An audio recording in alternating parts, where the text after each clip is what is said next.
चंद्रयान 3 सबसे पहले तो इंडिया को बहुत बहुत मुबारकबाद कि उन्होंने इतना ज़बरदस्त मिशन जो है वो उसको कंप्लीट किया है। और जिस कंट्री ने तरक्की की है, जो आपके साथ ही आज़ाद हुआ है, उसने कहाँ तक पहुँच गया है, उससे हम नफरत फैला के बैठे हैं। और अल्लाह के बंदो, आप अपने हमसायों से अच्छे तल्लुकात करो। अमेरिका आपके साथ समंदर पार बैठा है, उससे तल्लुकात डेवलप करने से आपको बेनिफिट नहीं है। देखें जी, साउथ पोल पे पहुंच गया, दुनिया की पहली कंट्री बनी है। उन्होंने जाना ही जाना था, हमने सिंगा जाना। हमारे यहाँ पे लाइट आती नहीं, अभी लाइट गई हुई है पीछे, आप देखें ना सारा किस तरह खाना यहाँ पे पूरा हो नहीं रहा हमारा। हम लोग यहाँ पे कुछ हाँ, खाना पूरा हो रहा है हमारे सियासतदानों का। कि मुल्क में तरक्की जो है वो चांद देखने से नहीं है, चांद पे जाने से है। आपकी जो तरक्की का जो बूम उठता है ना, वो तब उठता है जब दुनिया आप पे नजरें जमाती है, जब आप दुनिया की आप लाइट में आते हो। अंधेरे में आके कुछ नहीं होता। आज वो अपने पाँव पे खड़े हो गए हैं। आज उन्होंने जो टेक्नोलॉजिकल कम्युनिकेशन डेवलपमेंट कर ली है, अपने ही सिग्नल पे वो गुजारा करेंगे, अपनी तरक्की पे वो गुजारा करेंगे, अपने पाँव पे खड़े हो गए हैं। हम घर में कोई बच्चा पाँव पे खड़ा हो जाए ना, बड़े खुश होते हैं। अब वो खड़े हो गए हैं और आज हमें भी चाहिए, हम भी अपने पाँव पे खड़े हैं। हम किसी और के सैटेलाइट पे गुजारा कर रहे हैं, हमारे अपने सैटेलाइट नहीं है। अस्सलाम वालेकुम। वालेकुम सलाम। अस्सलाम वालेकुम। वालेकुम सलाम। चंद्रयान 3 इंडिया का मून का मिशन कामयाब हो चुका है, पूरी दुनिया सेलिब्रेट करी। आप कैसे देखते हैं? चंद्रयान 3 सबसे पहले तो इंडिया को बहुत बहुत मुबारकबाद कि उन्होंने इतना ज़बरदस्त मिशन जो है वो उसको कंप्लीट किया है।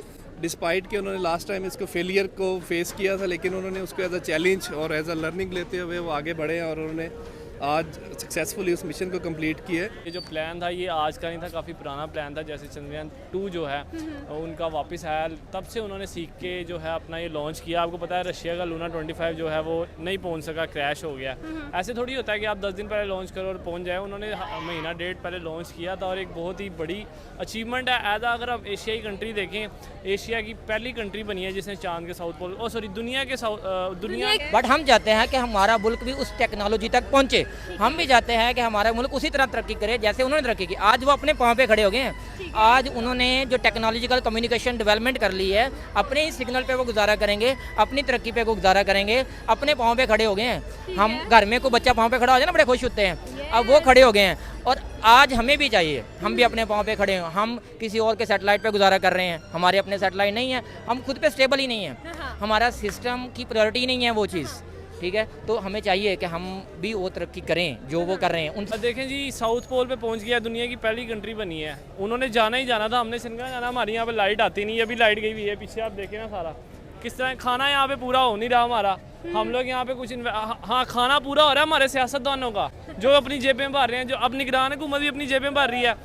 हम सिर्फ ये देख रहे हैं कि किसकी टांग ऊपर होती है 14 अगस्त को, बस टांग। वो देखे फवाद चौधरी ने क्या कहा था कि चांद को यहाँ से देखो। अब कैसा उसने यू टर्न मारा है कि यहाँ पर चलाना चाहिए था पाकिस्तान में। ऐसे थोड़ी होता है, जब आप अचीवमेंट कुछ अचीव करते हो तो दुनिया आपको अप्रिशिएट करती है, चाहे वो आपका दुश्मन ही हो। हम लोग दुश्मन क्यों हैं, हमें ये पता ही नहीं हम लोग दुश्मन क्यों हैं। क्यों हमारे बड़ों ने हमें सिर्फ बताया जी इंडिया दुश्मन है। क्यों दुश्मन है भाई? कभी वजह पूछी? किसी ने नहीं पूछी। लेकिन इसके साथ साथ हमें ये भी देखना चाहिए कि एज अ पाकिस्तानी और पाकिस्तानी नेशन के लिए भी ये एक एजाज़ की बात होगी कि अगर हम भी उनको देखते हुए, उनके नक्शे कदम पे चलते हुए चांद की तरफ चलना शुरू करें। तो ऐसा ही है, ऐसा ही है। तो सर, असल में पीएम मोदी बहुत खुश नजर आए हैं, अपना तिरंगा लहराते आए हैं। और आप खुद देखिए कि चांद जो है, चांद पर तिरंगा लहर गया है और वो बहुत खुश है। अभी मजीद 14 दिन बहुत खबरें आने वाली हैं। आप कैसे देखते हैं? पहले पानी डिस्कवर था, अब क्या क्या डिस्कवर होने वाला है? अभी तो उन्होंने शुरुआत की है, लेकिन चांद के ऊपर वो एक्सप्लोर करेंगे अब जाके और नए नए हॉरिजन्स को वो वहाँ पे हमें दिखाएंगे कि और क्या क्या वहाँ पे एक्सप्लोर किया जा सकता है, क्या क्या अपॉर्चुनिटीज़ हैं चांद पे। तो ये उनके लिए तो बहुत अच्छा है। लेकिन हमारे जो इस वक्त मुक़्तदर हल्के हैं, जो कि जिनकी प्रायोरिटीज़ जो कि टोटली चेंज हो चुकी हैं और उन्होंने 180 डिग्री का शिफ्ट दे दिया है पाकिस्तान की इकॉनमी को और सोशल वैल्यूज़ को डिस्ट्रॉय कर दिया है। सीखें। ऐसा ही है सर। पीएम मोदी की एक वीडियो बड़ी स्क्रॉल हो रही है, वो अपना एक झंडा लहरा रहे हैं और बहुत ज़्यादा खुश हैं। उनका ट्वीट सामने आया है जी, चंद्रयान 3 की ट्रायम्फ हो गई है। आपको मैं वीडियो भी दिखाना चाहूँगी, इतनी खूबसूरत वीडियो है। He is super proud. ये देखें जी, इतने ज़्यादा प्राउड फील कर रहे हैं। आपको क्या लगता है, इंडिया का प्राउड मोमेंट है, बाकी सबके लिए कितना इम्पोर्टेंट? यकीनन वो उनके लिए अचीवमेंट है। हमें भी उससे सीखना चाहिए कि उन्होंने अचीवमेंट कैसे की है। उन रूल्स और रेगुलेशंस को देखना चाहिए, वो किन चीज़ों को उन्होंने लेके आगे बढ़ रहे हैं। हमें भी चाहिए कि उन रूल एंड रेगुलेशंस को या वो चीज़ें जो पिक करके वो आगे बढ़ रहे हैं, हम भी वो चीज़ें अडाप्ट करें और हम भी उनके लेवल पे आएँ, उनसे आगे निकलें। और यकीनन हमारे लिए ये बिल्कुल मुश्किल नहीं है, जस्ट हम इस चीज़ को फॉलो नहीं करते। अच्छा, चंद्रयान 3 की मिशन सक्सेसफुल तो हो गया, अब 14 दिन बहुत खबरें आने वाली है, 14 दिन की रिसर्च करने वाले हैं वो लोग। क्या लगता है, पहले इंडिया ने चांद पर पानी भी डिस्कवर कर लिया, अब ये भी सब कुछ हो रहा है, क्या कैसे देखते हैं? सबसे पहला पॉइंट है कि हमें उनकी तरक्की से जेलस नहीं होना चाहिए, सिंपल सी बात है। एज ए इंसान सबसे पहले, as a Pakistani, as a Muslim, वो बात की बात है। एज ए इंसान, हम इंसान पैदा हुए हैं और अल्लाह ताला ने इंसान को अक्ल और शऊर दिया है। अगर वो उस अक्ल और शऊर को इस्तेमाल करते हुए, जो उनको अल्लाह ताला ने दिया, किसी और ने तो नहीं दिया ना, जिस भगवान को वो मानते हैं उसने तो नहीं दिया ना। इधर वो ये सोचते हैं, बट अल्लाह ताला ने उनको ये कैपेबिलिटी दी है, ये कैपेसिटी दी है। कैपेसिटी कैसे आती है? मेहनत से। कैपेसिटी कैसी आती है? कंसिस्टेंसी से। पहले 2 फेल हुए हैं, तीसरा कामयाब हुआ है। और अल्लाह ताला भी इसी की इस को क्या कहता है कि आप कोशिश करो, मैं आपको नवाजूंगा। हम एज ए पाकिस्तानी इतना ज़्यादा कुछ नहीं कर सकते, बट हमारे सिस्टम को ये प्रायोरिटाइज़ करना चाहिए, ये चीज़ें लॉन्च करनी चाहिए। अपने जो एस्ट्रोनॉमिस्ट हैं, जो अपने मुल्क में जो आपके एरोडायनामिक्स हैं, आपके मुल्क में वो जो टेक्नोलॉजी है, आपकी साइंस और टेक्नोलॉजी की जो वजारत है, उसको सोचना चाहिए। उसको चाहिए कि आपके मुल्क के जो अंदर टैलेंट है उसको डेवलप करें, उस लिहाज से डेवलप करें कि हम भी ये काम कर सकें। क्या इस काम से सिर्फ वो पहुँच गए हैं तो उसको कोई बेनिफिट नहीं होगा? आप यकीन करें कितना उनको बेनिफिट होगा, उसके मुल्क के अंदर कितनी रिसर्च डेवलप होगी, कितनी इंडस्ट्री लगेगी, कितनी सरमायाकारी होगी, कितने लोगों को रोज़गार मिलेगा। ये बातें फ्रूट बहुत है इस बात का। हम सिर्फ कामयाबी पे देख रहे हैं, उसके बाद जो एक एक्सट्रीमिस्ट आना है, एक तरक्की का जो फल मिलना है, जो फल मिलना है, असल में वो तरक्की है।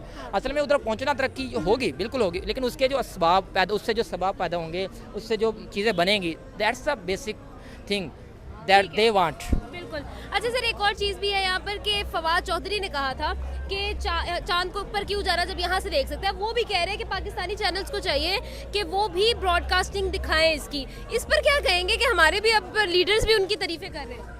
असल में जो है ना, जो इंसानियत के फ़ायदे के लिए काम है ना, उसको हमें फॉलो करना ठीक चाहिए। है। यकीनन जो उन्होंने काम किया है वो इंसानियत के फ़ायदे के लिए ना। अगर वो चांद पे जाते हैं, वो तरक्की है एक तरह से उनकी। उधर जाके लोगों को वहाँ पे रह सकते हैं, इस तरह की न्यू टेक्नोलॉजी की तरफ जा रहे हैं, तो वो यकीनन तरक्की की बात है। तो यकीनन जो अगर हमारे अंदर कमी रह रही है तो उसको एक्सेप्ट करना चाहिए और इसको आपने अडाप्ट करना है कि वो उन चीज़ों को ऊपर अपने लिए भी आइडियल बनाएं और उस तरफ मूव करें। नहीं, वो कह रहा दे रहा है दुरुस्त है। हाँ। अब आ गए हैं तो अच्छी बात है, चलो हम उनको मान लेते हैं। भैया आप हमारे सर का ताज हैं। हाँ। जैसे भी आ गए, अब आपको अकल आ गई है, आप उस चीज़ की तरफ आ गए हैं कि मुल्क में तरक्की जो है वो चांद देखने से नहीं है, चांद पे जाने से है। आपकी जो तरक्की का जो बूम उठता है ना, वो तब उठता है जब दुनिया आप पे नज़रें जमाती है, जब आप दुनिया की आप लाइट में आते हो। अंधेरे में आके कुछ नहीं होता, आप लाइट में आओगे, दुनिया आपको रिकग्नाइज़ करेगी, दुनिया आपको अप्रिशिएट करेगी। आज आपके मुल्क में मेजॉरिटी जो है वो उस चीज़ को अच्छा नहीं समझती। क्यों? क्योंकि हमें एक नफरत डेवलप कर ली है एक दूसरे कंट्रीज़ के सेंस में। आपने आज़ादी किससे हासिल की थी? अंग्रेज़ों से, इंडिया से नहीं की थी। That would we should understand. तो हमें ये सोचना चाहिए, आज उस कंट्री में जाने के लिए जिससे आज़ादी हासिल की तो हम तो भागे फिर रहे हैं, कोई वीज़ा दें, भाग के जाएँ वहाँ पे। और जिस कंट्री ने तरक्की की है, जो आपके साथ ही आज़ाद हुआ है, उसने कहाँ तक पहुँच गया है, उससे हम नफरत फैला के बैठे हैं। अल्लाह के बंदो, आप अपने हमसायों से अच्छे तल्लुकात करो। अमेरिका आपके साथ समंदर पार बैठा है, उससे तल्लुकात डेवलप करने से आपको बेनिफिट नहीं है। जितना आपको बेनिफिट है आपके इर्द गिर्द। आप सल्लल्लाहु अलैहि वसल्लम ने जब रियासत बनाई थी ना 53 साल की उम्र में मदीना में, तो पहले अपने इर्द गिर्द के लोगों के साथ मुआदात किए थे, तरक्की की थी। तो हमें तो सबक उस चीज़ से मिल जाता है जो हमारी बेसिक फंडामेंटल राइट्स हैं। तो आप उसको हमारे जो करने वाले बंदे हैं, हम करने वाले नहीं हैं भाई, वी आर द डिपेंडेंट। और जो अथॉरिटीज़ हैं ना, उनको सोचना चाहिए, एटलीस्ट आवाम के लिए सोचना चाहिए कि आप पॉलिटिक्स आपस में लड़ के मुल्क का कोई फ़ायदा नहीं करोगे। बिल्कुल ठीक है, हमें सोचना चाहिए प्लीज़। पाकिस्तान के लिए कुछ सोचें।